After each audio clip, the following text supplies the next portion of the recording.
Hello everyone. I am excited to be starting this podcast series called Stand in Your Lane. I'm excited about the lives that are going to be changed, the lives that are going to be impacted, the lives that are just going to receive from it. My expectation is that people would leave changed, that they will leave impacted, and that they will leave thinking. That's my hopes for this. I'm going to be interviewing multiple people over this course of this podcast and from all forms of life. And everybody will be talking about the lane that they are in to help other people that's in that same lane. So I'm excited. My first guest is a friend of mine who I call him friend, I call him brother. I'll be able to call him my groomsman in a few months. And his name is Lee Scott Jr. Just the things that God is getting ready to do in his life, I am honored to be a part of. I'm just excited because God is getting ready to do some awesome things for him, and I just get to be a part of it. And so he just completed his first leadership forum called Leading with Lee. And I was able to sit in on that and hear some of his principles, his teachings, just on leadership. And it was very impactful. And so I'm just excited for him to be able to share some of that with you all today. So today's lane that we'll be driving in will be leadership. So hello everybody. So we are here with Lee. Like I said in my intro, this is somebody I consider a friend, a brother, and soon to be groomsman in my wedding. So I'm excited just to have him as my first guest in this installment. Lee, just give us just a background in your education and leadership, some of the things you've been able to accomplish and some of the things you want to see done through leadership, just through what you have to do for you. Okay, well, first and foremost, thanks again, Sydney, for allowing me to be a part of Staying in Your Lane, which I really think is dope. And I am a supporter. I do want to say this, though. So a little bit about myself. My undergrad degree from Oral Roberts University, which I'm completing, is in leadership. And basically, everything connected to that has been international relations, communications, and government. And so I kind of took that route with my undergraduate degree because I thought the group was really interesting. But I kind of have had some ties to leadership or leadership positions for probably the past 10 years of my life. To be so young, I was involved in leading organizations. I led a youth council, I was a youth council president when I was in high school at my church. I've been involved with student body government in high school and even in college. And so I've had some experience with that. But then also, too, I have co-founded and founded organizations that has given me the opportunity to lead people and engage people. And so I've been drawn to this subject, and my involvement with it has been kind of a long-standing thing. And so what I'm looking to do and some things that I'm working on, I just recently had an event where I actually taught on leadership and some things I had developed in the process and have learned over the past 10 years about that, but it's been really cool. And I'm looking to dive into some other stuff that I have been working on before, but now, getting back to that. So right, that's my involvement with it. Cool. So I'm just going to jump straight into leading with Lee. Now, safety first. So let me just let everybody know that I am at a stoplight.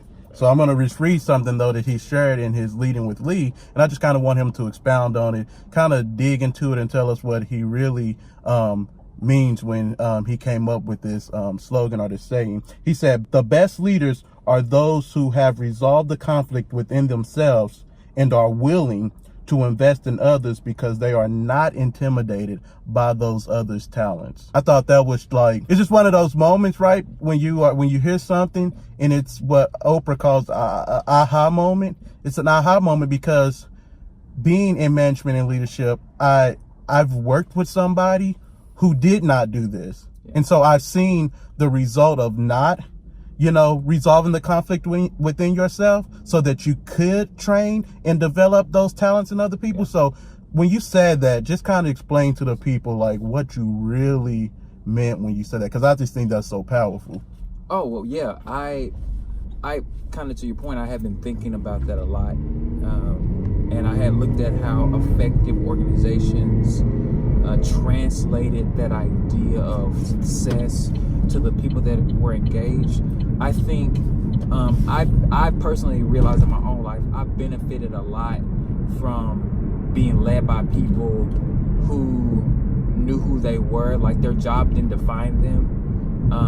They weren't defined by their business. They weren't defined by what they did. Like, they knew who they were. So when I said that, one of the things I was getting at was this person has figured out that no matter what their title is, they're still here to do a specific thing. And I think a lot of times when it comes down to leadership, people let their position define them instead of defining the position based on who they are.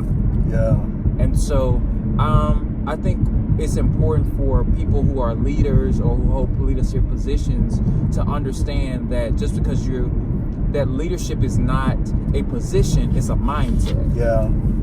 It's the way you think about a thing. And so being intentional about that idea is necessary. And that's what I meant when I said they resolve the conflict. Because the thing is, if I know who I am, I'm not going to demean you and undermine you. I'm going to make sure you're successful because it's a reflection of how great I am.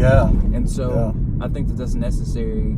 And people enjoy following people like that like really are like, hey, you do this thing that's amazing, so let me give you an opportunity to do something really awesome, and let me invest into you because it's going to make a great reflection of me as a leader. So I agree. So 7 principles, and you can just pick a principle to expound on or talk about, but you said 7 principles, I believe it was, of leadership. Okay, and you said vision was one of them, learner 2, discipline, value, team, meditation, and being a risk taker. Of course, one that I really like is I really like the risk taker, because I think we live in a society now where we are seeing risk taking at an all-time high, but we're also seeing people not take risks at an all-time high.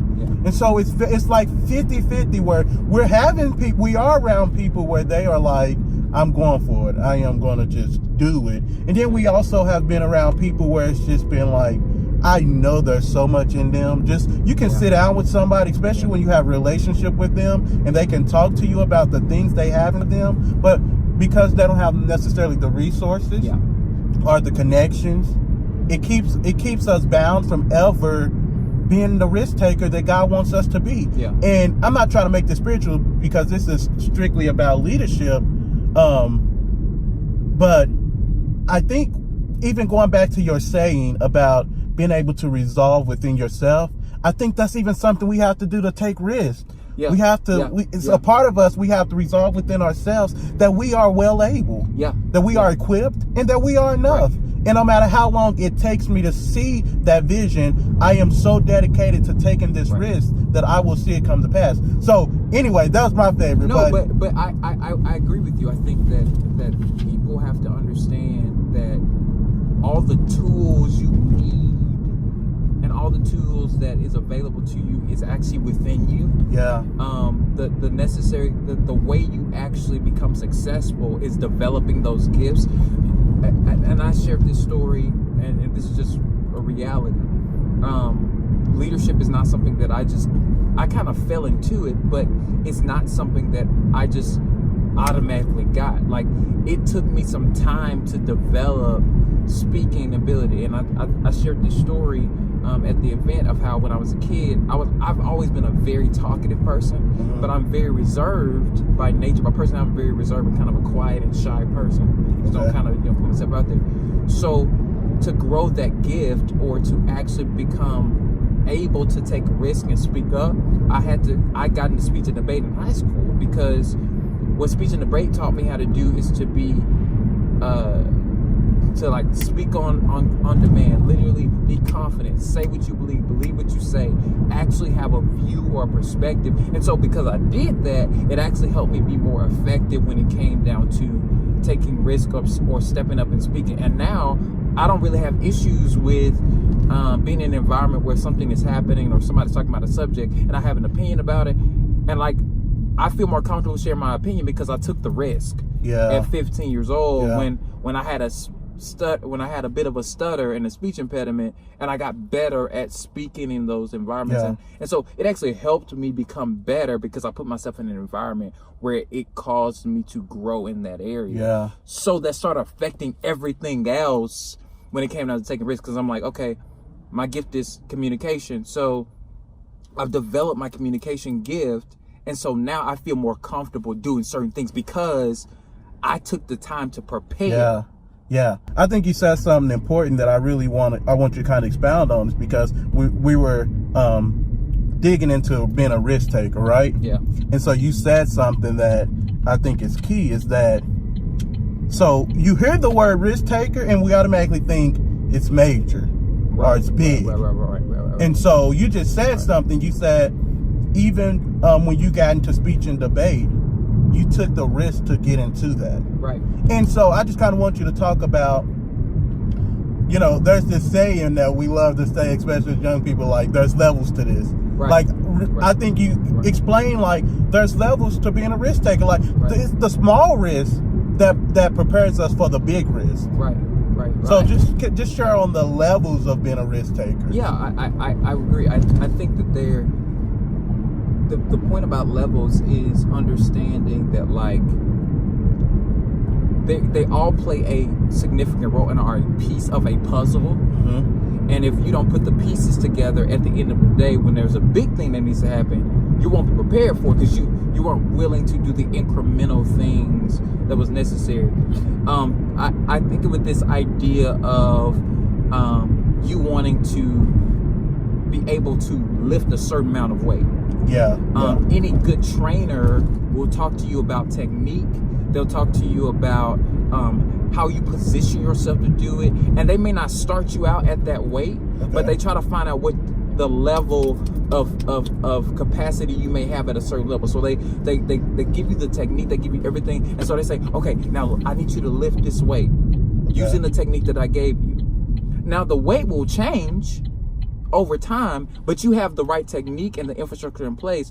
So now when it comes down to lifting 400 pounds or squatting 300 pounds, you already have built in the right system or the right structure in your weightlifting process to where you can actually accomplish the goals you want to accomplish. And the thing is, with risk, that's the same thing with risk taking. It's that idea of taking a small step or getting the right tools to be able to do the right thing that you want to do, so you can get to the place where you need to be, so you can take the big risk. Like I said, going back to with speech and debate. Speech and debate was a small risk for me. Me having to be put in situations where I had to speak on demand was a small risk for me.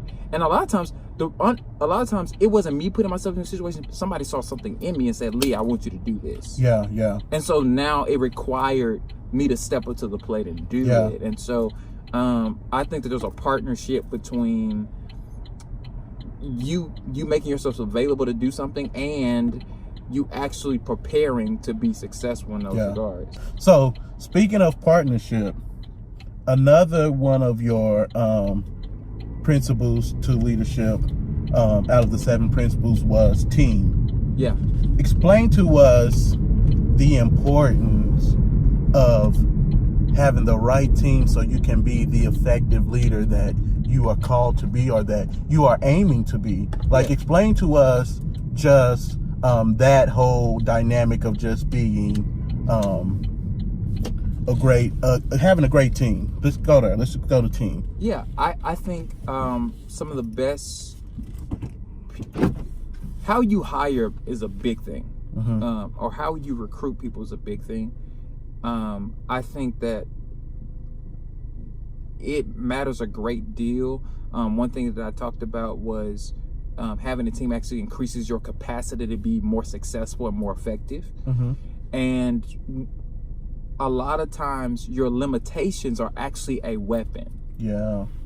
I think your inefficiencies are a weapon to be effective, because when you realize that I can't do a certain thing, you're able to figure out, okay, I can't do this, so let me find somebody that can do this and let me empower them, so that at the end of the day, when it's all said and done, they're going to give you credit for it because you gave them opportunity. And I think one thing that a lot of leaders have to be comfortable with is relinquishing power and delegating. Yeah. So you mean as a leader, I don't have to do it all by myself? No. Because we've been taught that, well, or at least we felt that way, that we are in the leadership position because we can do it all. Right.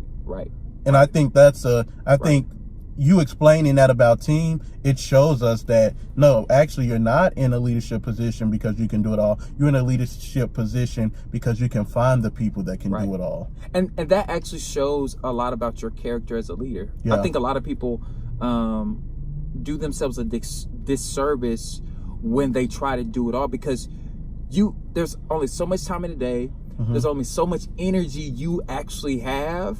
And if you are wise and smart, what you do is you delegate. I literally had a conversation earlier today, and this leader actually said to me, he said, the power of delegating things gives you the freedom to dream.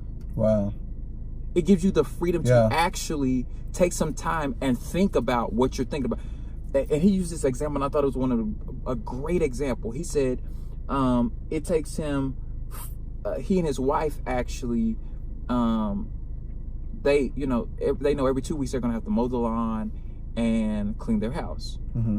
And he said that's about a 4-hour window in their week. Okay. And he said what he and his wife actually had to sit down and had a conversation about it. And he was like, you know what? Let's hire somebody to cut the lawn and come and maybe help clean our house. Mm-hmm. Now they've figured out a place in their budget to be able to do that. Now everybody's not able to do that, but they figured out a space in their budget to where they're able to do that.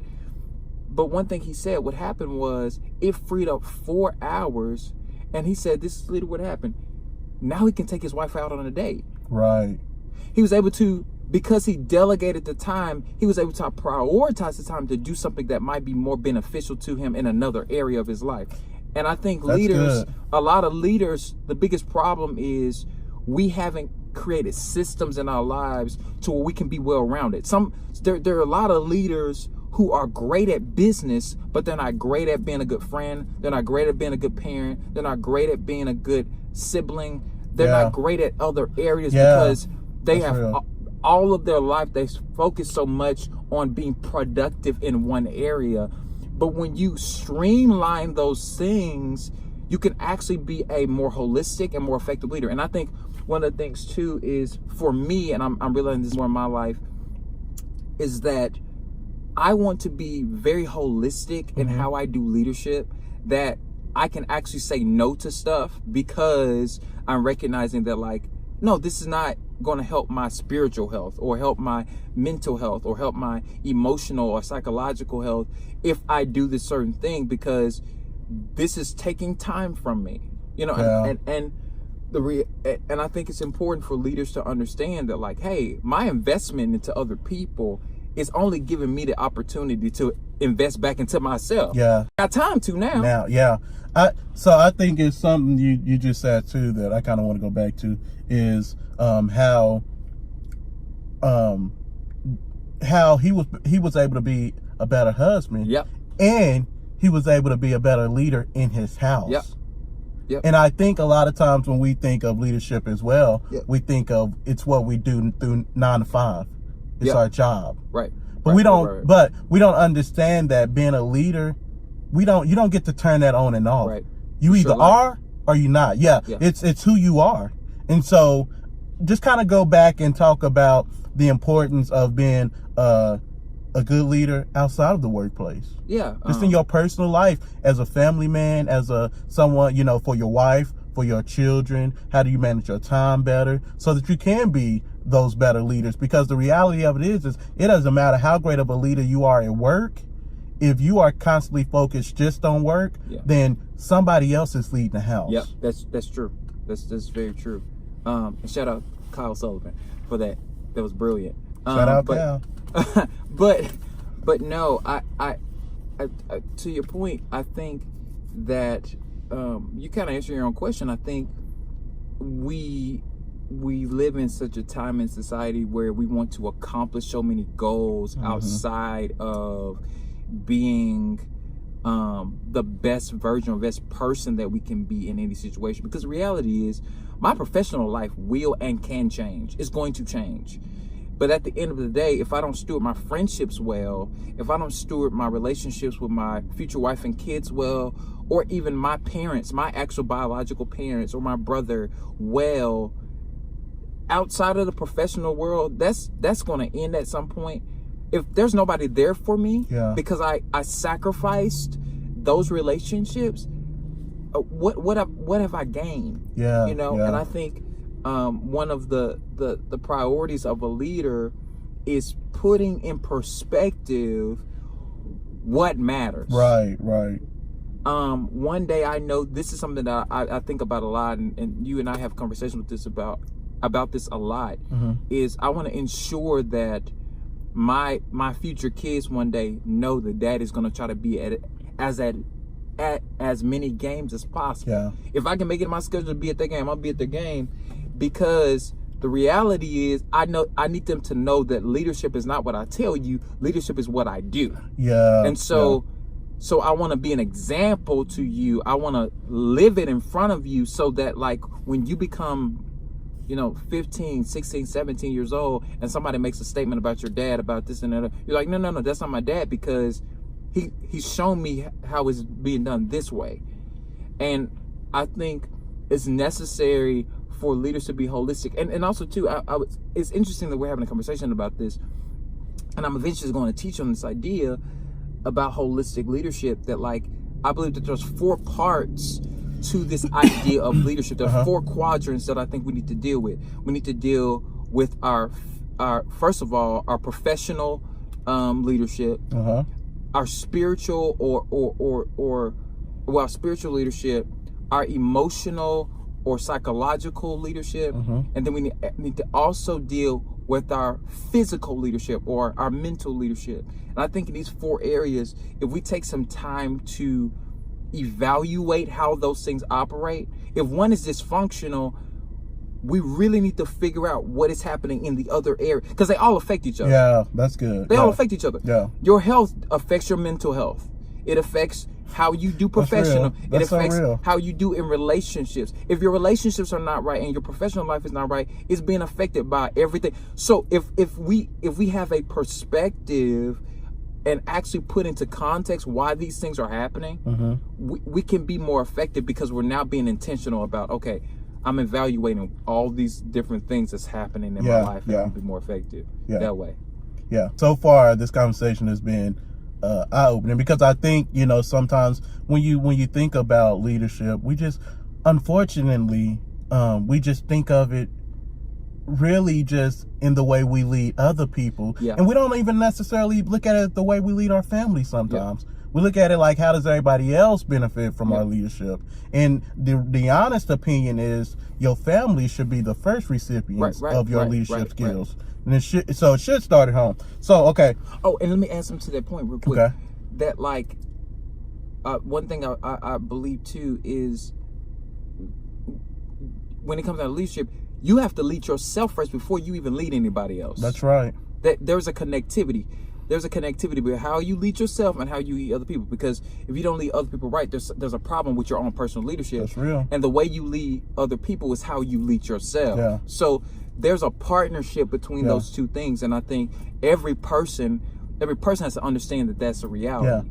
Yeah, I think, and I hate to keep going back to this, but I promise you, this is going to be my saying for the year. I think it literally goes back into that saying that we've resolved our own stuff.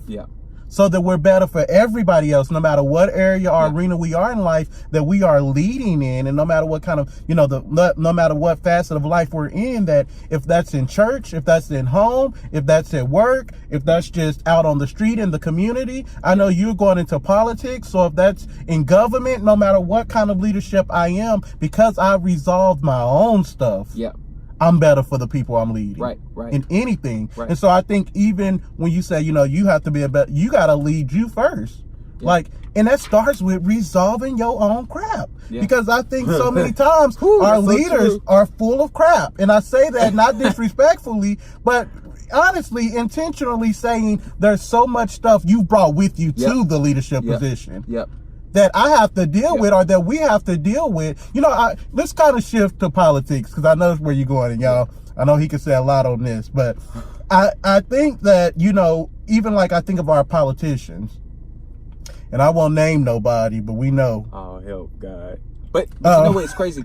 It's not just at the highest level. It's at every level. It is. It really is. There's But dysfunction. I think so. I think that we're so used, like, there's this stigma, right? That our politicians, from low to high, is full of crap. Yeah. You know, we believe that. Unfortunately, we've seen it enough where we think it's a reality. Right. And so, I think that what I love about what we're talking about with leadership that could really be effective for politics. This is why I'm excited about you going into politics, because we're gonna make sure you resolve within you all your crowd, so we can exactly so you can be a better leader. Exactly. So, but I think personally that, you know, our leadership in those areas have brought so much stuff with them. Yeah. To their role, whether they're congressmen, congresswomen, whether they're governors, senators, you know, all of those. Yeah. So representatives, right, commissioners, city managers. Yep. I mean, you know, the small stuff that we don't even look at, and it's so much, and it taints the area that they are assigned to. Yeah. And so, I know we've been on it, but just kind of talk to us about the importance of politicians, and what do you think? Maybe even we'll aim it to you. What do you think the importance of you making sure you've resolved in you that stuff, so that you can lead not only a city, but a state, but a country? Yeah. You know what I mean? Like, what could you say to politicians, or what would you say to your future self that you need to resolve in you, so that you can be that leader that you are called to be for the people you are called to lead? I think what I would say to my future self would say this to me, that he probably would say, thank you for actually being willing to be honest with yourself about where you are. Okay. I think what a lot of people in public service, or politicians, or whether they work in government, what's necessary is they understand that their personal well-being is almost more important than what they do. Yeah. And how they do what they do. And I think it goes back to something I think we always talk about, Sydney, but being honest about where you are. Yeah. You know, I'm at a place where I'm being really honest about where I am. Mm-hmm. My dysfunctions, my things that are complicating, my anxiety, my depression, my fears, the things that are tied to my childhood, things that have happened to me as a kid. Mm-hmm. Like, I'm being really honest about it, because I think that place of vulnerability allows me to get the healing that I need, and allows people to get in. And so one day when I run in 7 to 10 or maybe even 20 years from now, I've been willing enough to say, hey, what has happened to me is not okay, and I don't want it to spill over into affecting maybe hundreds or thousands or maybe even millions of people, because I wasn't willing and humble enough to say, you know what, something is wrong with me. Yeah. Something's wrong with me. Yeah. You know, and I think there's a stigma with people against people actually saying, hey, I got an issue. Yeah. And what we're seeing so much in our culture and our society, not just from politicians, but people who have platforms, is they are publicly vomiting on everyone because they're actually crying out for help. Yeah. They really need help. They're actually seeking help, but because they didn't take the proper channels, or they weren't willing to deal with it while it was much smaller, or as they begin to build success, they weren't willing to actually say, you know what, I might need to do this better. I might need to get in a better system. I might need to figure out some principles on how to do it better. They now have become a liability. Mm-hmm. And so in my own personal life, when it comes down to that and how I want to be better as a leader with someday running, for public office, right? I'm right now willing to say, hey, this is jacked up. Yeah. And this is messed up. And also too, something I tell you all the time, I'm gonna expose myself before other people expose me. Right. Because you don't have the power to tell my story. I'm gonna tell my own story. Right. And Right. so when you know all this stuff that you claim is gonna come out, it's not gonna mean anything because people were like, well, Lee already told us. Right. We already knew no, about him. Yeah. I wrote about Yeah. it. I posted Yeah. about it. You know. Yeah. And I think leaders have to come to a place where they're honest enough with themselves. That's right. And when they have going back to the thing, if they resolve it, they're able to. They're not only resolve it, they're able to share it. Yeah. Because there's actually power in sharing those things and being like, hey, this is something I've experienced and seen in my life. And you don't realize how many people that's affected. And this is something recently just happened to me. I shared a story about something that I've been sharing a lot about being molested as a kid. And you know, my parents have felt a lot of ways about me sharing that. Yeah. But that reality me sharing that led to somebody. I got tons of messages from people, and I walked into so many people that I knew that said, Lee, you shared that. I just felt the freedom to share it because you told. Yeah. Because you said it. Yeah. I mean, I have Facebook messages, people saying, man, wow, man, Yeah. you shared this. Like, I for so many years was afraid to talk about that. Yeah. You know? I'm glad you said that, because one thing I do believe is honest leadership will cause the people we lead to open up. Yep. And Yep. and we have to lead from that place, Yep. so that the people around us can open up to us, so that we'll know how, because we are called to lead so many people. Yep. We have to understand who we're leading. Yep. So we're almost done. We're getting ready to wrap up, but I want you to two more things I want to cover. One, I want you, what would you say to the leader that's watching that is just in a weird place in their life? You know, we all go through things. We're all in different places of our lives. What would just be your encouragement to that leader to cause them to rise up into that leadership that they've been called into, and that they would begin to operate in that? Just something encouraging that you would give to them or say to them. I would say, go back and look at things that you wrote down about what you wanted to become. Mm-hmm. I think it's necessary for any leader to be reminded of who you said you want to be, what you spoke into existence, what you work towards, what you are, what you believe about your future. I think it's necessary for a leader to have perspective about that. Mm-hmm.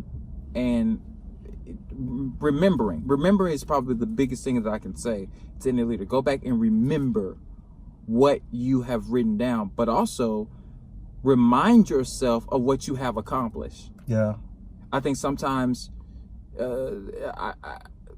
there's this idea that's in my head about this. I think that we should